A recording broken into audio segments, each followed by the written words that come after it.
தொழிலதிபர் கிட்ட 1.5 கோடி ஆன்லைன் மோசடியில் ஈடுபட்ட 4 பேர் கைது செய்யப்பட்டிருக்காங்க. இதை பற்றி விரிவா பார்க்கலாம் வாங்க. தொழிலதிபர் ஒருத்தர் கிட்ட சுமார் 1.5 கோடி ரூபாய் ஆன்லைன் மோசடியில் ஈடுபட்டதுக்காக முகமது இஸ்மாயில், அபுதாபிர், கேசவராஜ் மற்றும் அலீல் அகமது போன்ற 4 பேரை காவல் அதிகாரிகள் அதிரடியா கைது செஞ்சிருக்காங்க. முதலீடு தொடர்பான ஆலோசனைகளை வழங்கும் நிறுவனங்கள் அப்படிங்கிற ஒரு பெயர்ல வந்த யூடியூப் ரீல்ஸை பார்த்துட்டு அதுல கொடுக்கப்பட்ட ஒரு எண்ணிற்கு ஒரு தொழிலதிபர் கால் பண்ணியிருக்காரு. கால் பண்ண பிறகுதான் இந்த சம்பவம் அரங்கேறி இருக்கு. இந்த மோசடியை பொறுத்த வரைக்கும் கலீல் அகமது தான் இந்த மோசடிக்கு முக்கிய காரணமாக இருந்ததாகவும், அது மட்டும் இல்லாம இந்தியாவிலிருந்து கம்போடியாவிற்கு சென்று அங்குள்ள மோசடி கும்பலோட இணைந்து இது போன்ற பல மோசடி செயல் திட்டங்களை செய்து வந்ததாகவும் தெரிய வந்திருக்கு.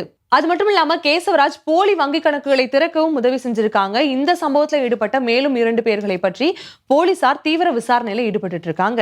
மேலும் இந்த வழக்கை பொறுத்த வரைக்கும் இதில் வேறு யாராவது தொடர்புல இருக்காங்களா அப்படிங்கிற மாதிரி கிரைம் போலீசார் தீவிர விசாரணையில் ஈடுபட்டு இருக்காங்க. இன்றைய தலைமுறைகள் பெரும்பாலும் யூடியூப் மற்றும் இன்ஸ்டாகிராமை நம்பியே தான் செயல்பட்டு இருக்காங்க.